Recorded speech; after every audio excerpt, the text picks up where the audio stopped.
Good morning student. Second year के लिए जो हमारी क्लास चल रही है, चैप्टर 8 मतलब अध्याय 8। इस अध्याय में हम क्या पढ़ रहे हैं?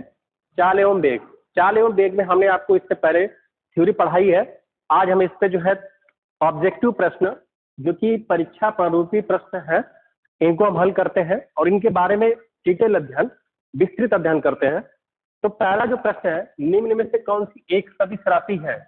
तो सबसे पहले अगर आपको याद होगा तो इससे पिछली क्लास में हमने आपको सदिश राशि और अदिश राशि पहचानने का तरीका बताया था। सदिश राशि की परिभाषा क्या होती है कि ऐसी राशि जिसको व्यक्त करने के लिए परिमाण के साथ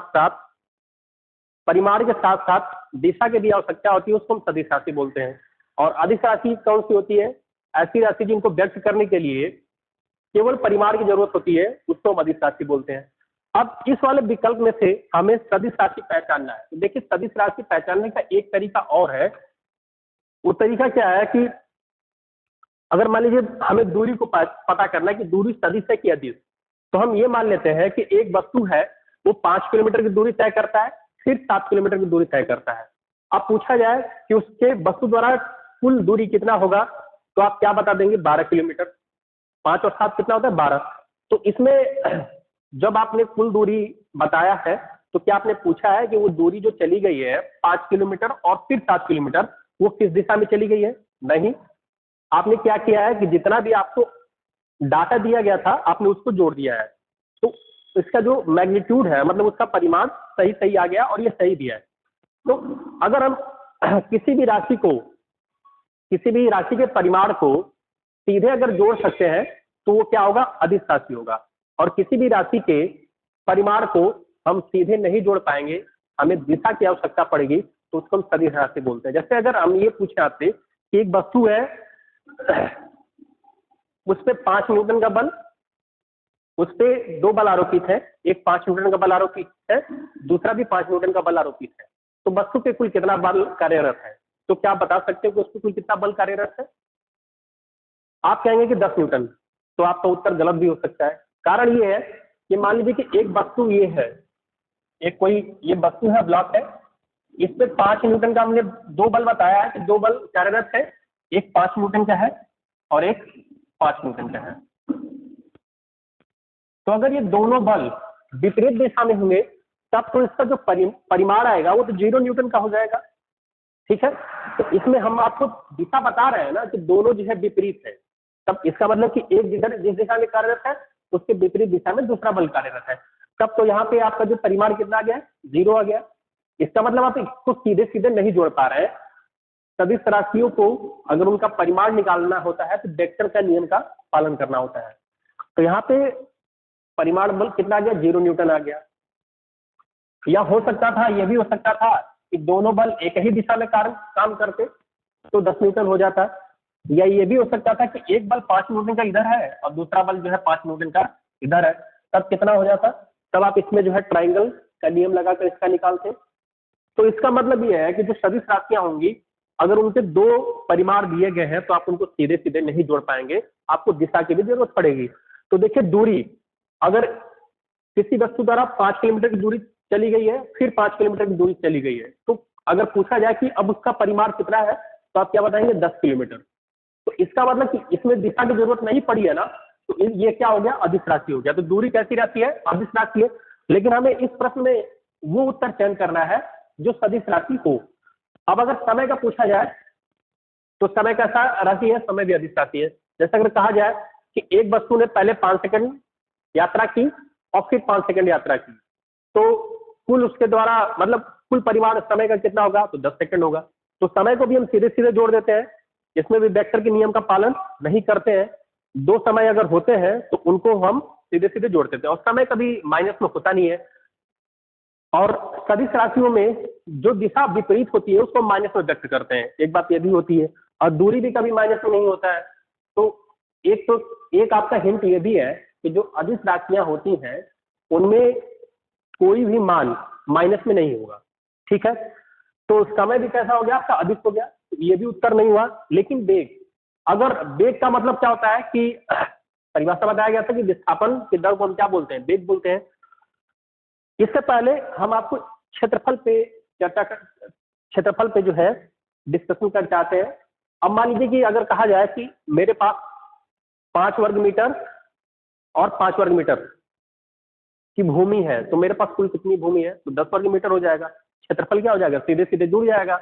अब क्षेत्रफल तो माइनस में होगा नहीं, इसका मतलब क्षेत्रफल भी कैसी राशि हो गई? अदिश राशि हो गई। तो हमें पता है कि ये भी अदिश राशि है और ये भी अदिश राशि है और ये भी अदिश राशि है, और 4 उत्तर में से अगर एक कोई सही होना है तो 3 तो अदिश दिया ही है, इसका मतलब जो बच गया है वो क्या होगा? सदिश राशि होगा। तो बेग कैसी राशि है? सदिश राशि। तो इस प्रश्न का सही उत्तर क्या हो गया? बेग हो गया।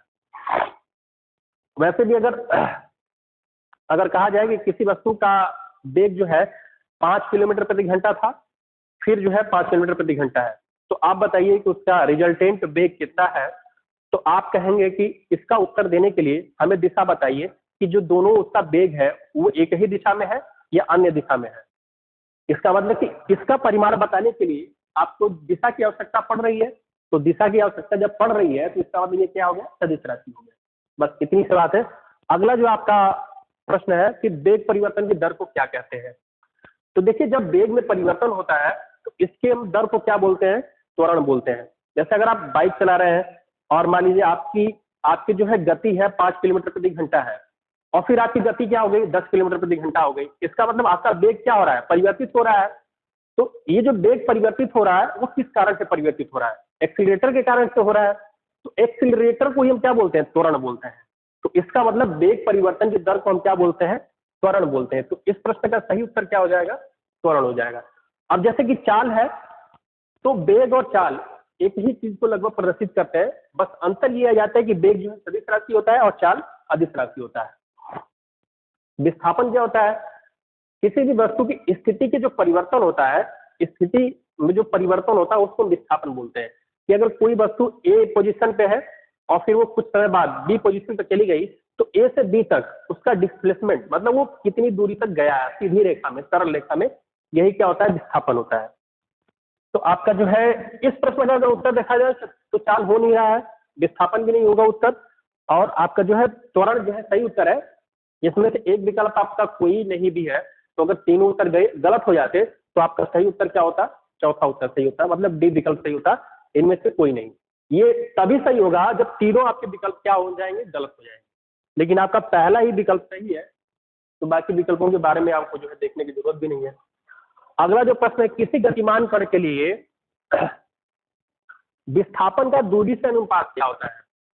तो अगर कोई भी पार्टिकल है या कोई भी वस्तु है जो गतिमान है, गति कर रही है, तो पूछा जा रहा है कि उस कण के लिए विस्थापन और दूरी से अनुपात क्या होगा? तो इस प्रश्न का सही उत्तर देने के लिए मैं आपको एक डायग्राम बताना चाहता हूं। ऊपर से थोड़ा सा यहाँ से मैं रफ कर देता हूं।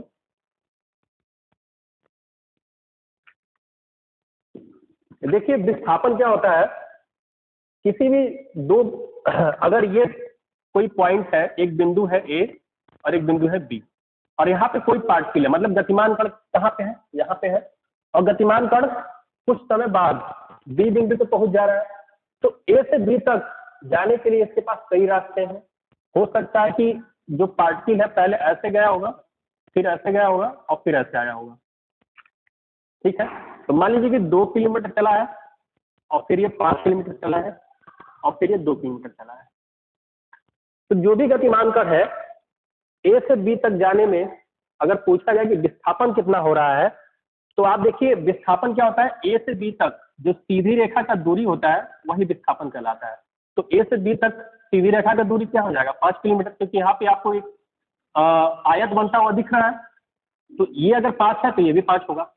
इसका मतलब विस्थापन कितना हो गया? 5 किलोमीटर। तो ये मान लीजिए कि पहला केस है, ये पहला केस है। हम इस प्रश्न की चर्चा कर रहे हैं गतिमान कण के लिए। तो इसमें अगर देखा जाए तो आपका विस्थापन कितना है? विस्थापन अगर देखा जाए तो इस स्थिति में आपका विस्थापन है 5 किलोमीटर, और अगर दूरी देखा जाए तो दूरी कितना है? इसमें दूरी आपका देखिए 2 किलोमीटर, 5 किलोमीटर और 2 किलोमीटर। तो टोटल कितना हो गया आपका मैग्नीट्यूड, मतलब टोटल परिमाण कितना हो गया? 5 2 7 2 9, कितना हो गया? 9 किलोमीटर। अब अगर पहले केस में जो हमने पहली स्थिति आपको दिखा रहे हैं, इसमें अगर हम जो प्रश्न में पूछ रहा है उसकी उत्तर चेक करने का प्रयास करते हैं। पूछा क्या जा रहा है इसमें कि विस्थापन और दूरी से अनुपात क्या है। तो बस हम अनुपात ले लेते हैं, विस्थापन और नीचे दूरी, अनुपात लेने का तरीका यही होता है। तो आप देखिए 5/9, 5/9 का मतलब क्या होता है, इसका जो मैग्नीट्यूड है, जो परिमाण आएगा 1 से कम आएगा। ठीक है, तो एक केस में तो हमने दिखा दिया कि विस्थापन और दूरी का अनुपात 1 से कम आ रहा है। ठीक है, अब थोड़ा दूसरा केस के बारे में देख लीजिए। दूसरी स्थिति क्या हो सकती है कि जो गतिमान कण था ए से बी तक उसको जाना था। ठीक है, आपकी बार वो सीधे गया है ए से बी तक। ऐसा भी हो सकता था कि गतिमान कण ए से बी तक सीधे गया है। तो इस वाले केस में जो हम केस सेकंड, मतलब अभी जो हम स्थिति की चर्चा कर रहे हैं गतिमान कण के लिए, तो इसमें विस्थापन कितना हो जाता, 5 किलोमीटर, और दूरी भी कितनी हो जाती, 5 किलोमीटर। तो इस केस में अगर हम विस्थापन देखेंगे तो कितना है, 5 किलोमीटर है, और दूरी देखेंगे तो कितना है, 5 किलोमीटर है। और हमें क्या चेक करना है, विस्थापन और दूरी का अनुपात। तो 5/5 करेंगे तो क्या आएगा, 1 आएगा। तो 2 ही केस बनते हैं विस्थापन और दूरी का अनुपात निकालने के लिए, केवल 2 केस बनते हैं। यही 2 स्थितियां हो सकती है, इसके अलावा कुछ नहीं हो सकता है। तो हमें दोनों केस में विस्थापन और दूरी का अनुपात का मान देख लिया है, 1 हो रहा है या 1 से कम होगा। तो हमारा विकल्प कौन सा सही होगा। ये पूछा जा रहा है कि सदैव 1 से कम, तो क्या ये उत्तर सही है। अगर सदैव 1 से कम की बात कर रहे हैं तो इस वाले केस में तो 1 के बराबर हो जा रहा है। इसका मतलब कि ये वाला उत्तर क्या हो गया, गलत हो गया। भाई सदैव 1 से कम का मतलब कि हर स्थिति में जो है 1 से कम आना चाहिए ना। तो यहाँ पे जो 2 स्थितियां संभव थी, एक स्थिति में तो 1 से कम आ रहा है, लेकिन दूसरी स्थिति में तो 1 के बराबर आ जा रहा है। तो इसका मतलब ये उत्तर क्या हो गया, गलत हो गया। यहाँ पे जो दिया गया है कि सदैव 1 से अधिक, तो आप देखिए केवल 2 स्थितियां बन रही थी, दोनों स्थितियों में किसी भी एक में भी इसका अनुपात 1 से अधिक नहीं आ रहा है। तो इसका मतलब ये भी उत्तर गलत हो गया। और तीसरा जो दिया है कि सदैव 1, तो अगर सदैव 1 मान लेते हैं तो यहाँ पे देखिए, यहाँ पे तो इस वाले केस में 1 से कम आ जा रहा है, इसका मतलब ये भी गलत हो गया। ये आंशिक रूप से सही हो रहा है, पूरा तो नहीं सही हो रहा है ना। और जो हमारा चौथा विकल्प है, चौथा विकल्प क्या कह रहा है कि विस्थापन और दूरी का जो अनुपात होगा 1 या 1 से कम होगा। तो ये जो विकल्प है बिल्कुल सटीक हो रहा है, क्योंकि हमारा पहला जो हमने केस माना है उसमें अनुपात 1 से कम आ रहा है और दूसरे में क्या आ रहा है, 1 आ रहा है। तो बात सही हो गई। इसका मतलब उत्तर कौन सा सही हो गया, डी वाला। और हमने आपको इस प्रश्न के लिए जो तीनों विकल्प है वो गलत क्यों हो रहे हैं, इन कारणों पे भी चर्चा कर दिए हैं। और आपको इस तरह से प्रश्नों का उत्तर देना चाहिए। इससे होता क्या कि आपकी जो है तार्किक जो है समझ विकसित होती है। अगला जो हमारा प्रश्न है कि सूर्य के चारों ओर पृथ्वी की गति कैसी होती है। तो इस प्रश्न का उत्तर शायद आप सभी लोग जानते हैं कि सूर्य के चारों ओर पृथ्वी की गति कैसी होती है। तो पहला जो विकल्प है कि दोलनीय गति। तो मैं अब ये बता रहा हूं कि दोलनीय गति इसका उत्तर क्यों नहीं है। तो दोलनीय गति तो इसका उत्तर नहीं हो सकता। दोलनीय गति किसको हम बोलते हैं, जैसे आपने पेंडुलम को देखा होगा। अगर ये पेंडुलम मान लीजिए यहाँ पे एक रस्सी है और यहाँ पे एक पेंडुलम लटका दिया गया है। अब इस पेंडुलम को हम थोड़ा सा ऐसा शिफ्ट कर दें तो ये पेंडुलम ऐसे ऐसे ऐसे ऐसे करके गति करता रहेगा। तो इस प्रकार की गति को दोलनीय गति कहते हैं। जैसे या आपने स्प्रिंग को देखा होगा, स्प्रिंग इस तरह से, स्प्रिंग का एक सिरा बंधा हुआ है और दूसरे सिरे में मान लीजिए कोई एक द्रव्यमान इससे अटैच है, मतलब संबंधित है। अब अगर हम इसको थोड़ा सा खींच दें तो अब इसकी जो साम्यावस्था है इससे ये आगे ऐसे ऐसे दोलन गति करता रहेगा। तो दोलन गति का मतलब टू एंड फ्रो, ऊपर और नीचे गति। जैसे पानी में अगर आप पत्थर का टुकड़ा फेंकते हैं तो आप देखते हैं कि जो लहर होती है आगे नीचे ऊपर नीचे ऐसे जाती रहेगी। तो उस तरह की गति को हम क्या बोलते हैं, दोलनीय गति। आपका जो सेकंड उदाहरण है वृत्तीय गति। तो एक तीसरा उदाहरण है कि एक समान गति। तो सूर्य के चारों ओर पृथ्वी की जो गति है उसका जो सबसे सटीक उदाहरण है कि वृत्तीय गति है। मतलब ये है कि जो पृथ्वी है सूर्य के चारों तरफ एक सर्कुलर पाथ पे जो है चक्कर लगाती रहती है। और रेखीय गति तो होगा नहीं, क्योंकि वो चारों ओर एक सर्किल कंप्लीट कर रही है, एक वृत्त बना रही है। तो रेखीय गति भी नहीं होगा और एक समान गति भी नहीं होगा। ठीक है, अब अगला जो प्रश्न है कि गति का प्रथम समीकरण बताइए। तो ये फैक्ट वाले प्रश्न है, मतलब आपको याद रखना होता है गति के 3 समीकरण। आपको जब हम इससे पहले वाली क्लास लिए थे तो उसमें लिखाया गया था सूत्र की तरह पे, आपको वो याद करना होता है प्रश्नों को हल करने के लिए। तो गति का पहला समीकरण क्या होता है, v बराबर u प्लस at, जहां पे v क्या प्रदर्शित करता है, अंतिम वेग को, और u क्या प्रदर्शित करता है, प्रारंभिक वेग को। और ए क्या व्यक्त करता है, त्वरण को, और टी क्या व्यक्त करता है, समय को। तो इसमें तो आपका जो है भाई याद है तो आप प्रश्न कर पाएंगे। तो भी बराबर क्या हो जाएगा, यू प्लस ए टी। तो अगर ये उत्तर सही हो गया तो बाकी तीनों क्या हो जाएंगे, गलत हो जाएंगे। अगला देखिए, एक वस्तु की प्रारंभिक गति 20 मीटर प्रति सेकंड है। तो प्रारंभिक गति को हम किससे व्यक्त करते हैं, यू से। तो इसका मतलब यू आपको दिया गया है, यू कितना है, 20 मीटर प्रति सेकंड, और 5 सेकंड के बाद उसके द्वारा तय की गई दूरी क्या होगी, जबकि त्वरण की दर कितना है, 2 मीटर प्रति सेकंड स्क्वायर। सॉरी। तो आपको प्रश्न को देख करके ही गति के 3 समीकरण होते हैं, और अगर आपको प्रारंभिक वेग, अंतिम वेग दोनों में से कोई एक दे दे, समय की चर्चा हो जाए और दूरी की चर्चा आ जाए, इसका मतलब कि वहां पे गति का समीकरण ही लगेगा। तो यहाँ पे आपको प्रारंभिक वेग दे दिया गया है, समय भी दे दिया गया है, और त्वरण भी दे दिया गया है, इसका मतलब गति का समीकरण लगेगा। अब आपको अपने समझ से ये देखना होगा कि गति का कौन सा समीकरण यहाँ पे लगेगा। तीनों समीकरण से मान आ सकते हैं, लेकिन होगा क्या कि इनडायरेक्ट आपका प्रश्न जो है लंबा हो जाएगा। तो यहाँ पे सीधे सीधे आप गति का सेकंड समीकरण, सेकंड इक्वेशन लगाएंगे, क्योंकि आपको दूरी ज्ञात करना है, और दूरी को हम किससे प्रदर्शित करते हैं, एस से, अंग्रेजी के एस अक्षर से प्रदर्शित करते हैं। और सेकंड समीकरण क्या होता है, एस बराबर U T plus half A T square. अब देखिए क्या इस समीकरण से आपको कुछ मान तो दिया गया है, वो मान इसमें भरने के बाद सीधे सीधे उत्तर आ जाएगा, कुछ भी नहीं करना। जैसे यू आपको दिया गया है, टी दिया गया है, तो यू और टी क्या है, एक दूसरे में गुणा हो रहा है, तो गुणा कर लेंगे। हाफ ए का मान दिया गया है, और समय का स्क्वायर है, तो समय का स्क्वायर करना आता है। ये जैसे 5, समय कितना है 5 सेकेंड, तो 5 का स्क्वायर कितना हो जाएगा, 25। इस हम प्रश्न को हल कर देते हैं, एक लाइन में केवल लगेगा, हमें केवल दूरी ज्ञात करना था, एस। यू कितना है आपका 20 है, तो 20 रख दिया। समय कितना है, यू के साथ टी का देखिए गुणा है, इस समीकरण में यू के साथ टी का गुणा है, तो यहाँ पे 5 का गुणा हो गया, प्लस हाफ, सूत्र में हाफ आता है। उसके बाद ए, त्वरण की वैल्यू कितनी है, त्वरण का मान कितना है 2, तो त्वरण की जगह पे हमने 2 रख दिया है, और टी का स्क्वायर कर रहा है, तो 5 का स्क्वायर, आई होप आप लोगों को याद होगा 5 का स्क्वायर कितना होता है, 25। अब आपको कैलकुलेशन भी बड़ा आसान है, जो ये हाफ का 2 नीचे है यहाँ से कट जाएगा, और यहाँ से 20 5 100, तो क्या हो जाएगा 100 हो गया, और ये आपका 25, तो 100 में 25 जोड़ देंगे, कितना हो जाएगा 125। और ये हम क्या निकाल रहे हैं, दूरी निकाल रहे हैं, दूरी का मात्रक किस में आएगा, मीटर में आएगा। तो आप देखिए आपके विकल्प में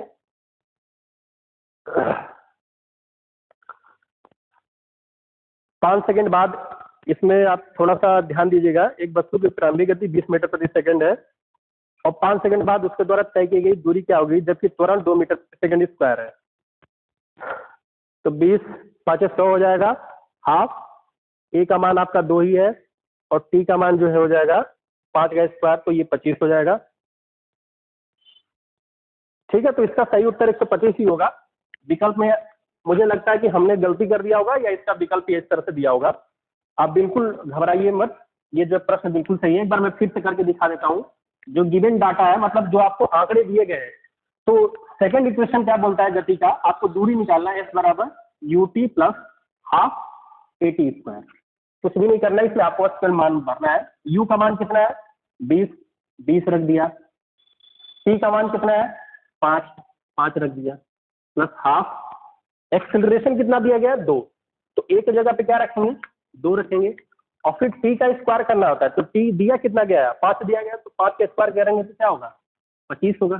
तो यहाँ से 2 क्या हो जाएगा, कट जाएगा, और ये 20 5 100, और 100 में ये क्या हो जाएगा, केवल 25 बच रहा है, तो कितना हो जाएगा 125। तो दूरी कितना गया 125 मीटर आएगा। इसमें से आप कोई भी एक विकल्प जो है, मान लीजिए ई विकल्प है 125 मीटर, तो सही उत्तर आपका कौन सा हो जाएगा, ई विकल्प हो जाएगा। अगला प्रश्न देखिए, यदि वस्तु के वेग का परिमाण समय के साथ साथ बढ़ रहा है,